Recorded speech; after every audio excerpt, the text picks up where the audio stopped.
Chef, comment ça s'écrit impossible? Comment ça s'écrit? Bah oui, comment ça s'écrit impossible? Ben comme ça se prononce, impossible. IMPO2SIBLE. Merci chef, j'avais un doute. Non mais ne me dis pas que tu découvres le mot impossible. Ah non, je connaissais le mot, mais je n'avais jamais eu à le prononcer ou à l'écrire. Mais qu'est-ce que tu racontes? Bah comme plein d'autres mots, j'avais jamais eu à le prononcer. Enfin voyons, c'est impossible. Et qu'est-ce qui est impossible? Ah bah voilà, ça fait 2 fois. Mais quoi 2 fois? Bah que je prononce le mot impossible. Non, attends. Tu veux me faire croire que tu n'as jamais employé le mot impossible? Ah mais moi je ne veux rien chef, mais je vous dis simplement que je n'avais jamais prononcé ce mot avant. Avant quoi? Eh ben avant de le dire là maintenant. Mais vous savez, il n'y a rien d'extraordinaire à ça, il y a plein d'autres mots comme ça que je n'ai jamais prononcés. Ah oui? Et lesquels? Ah bah si je les prononce, chef, je ne pourrai plus prétendre ne pas les avoir prononcés. Pas faux. Mais reconnais que concernant un vocabulaire usuel, c'est rare d'ignorer des mots aussi usités quand même. Alors là, j'ai rien compris, chef. Et comment t'expliques ça? Ah mais je l'explique pas, chef. Eh ben peut-être que pour toi, tout a toujours été possible. Ben en tout cas, ça l'est toujours devenu. Eh ben t'as de la chance. Ah, rien à voir avec la chance, chef. La chance, c'est quand au loto on a gagné. Alors qu'avec le possible, c'est pas gagné, hein. Pas faux. Ah, faut pas confondre le chant des possibles et le Mistral gagnant. Hein. Mais qu'est-ce que tu racontes?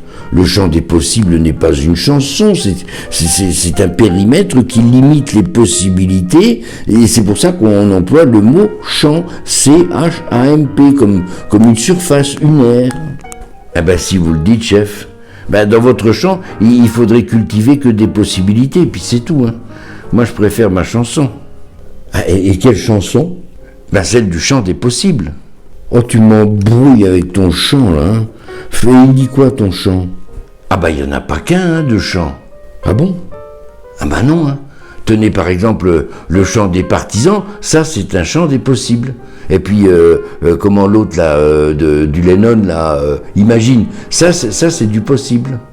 Oh, ça m'a l'air trop compliqué ton truc là, moi je jette l'éponge. Hein. Refus d'obstacle. Je ne refuse rien du tout, mais je fais le constat que notre conversation est stérile, non productive, alors plutôt que m'encombrer, eh bien je préfère lâcher prise, voilà, passer à autre chose. Ben le voilà. Quoi, ben le voilà? Eh ben le voilà, le fameux lâcher prise, que tout le monde en a plein la bouche, mais que ça ne va jamais au-delà de la glotte tellement c'est amer. Une clé passe partout, sauf par soi. Mais qu'est-ce que tu racontes? C'est plutôt pas mal de libérer chacun du poids des autres, de ce qui ne lui appartient pas. Oui, sauf qu'on n'en finit plus de s'accrocher à se lâcher justement, et à tout prix. Il n'y a qu'à voir à qui rapporte la bibliothérapie et les autres chamans, hein. On s'accroche tellement à se débarrasser de l'autre qu'on le rend omniprésent, chef. Pas faux. Et comment tu en es venu à découvrir l'impossible?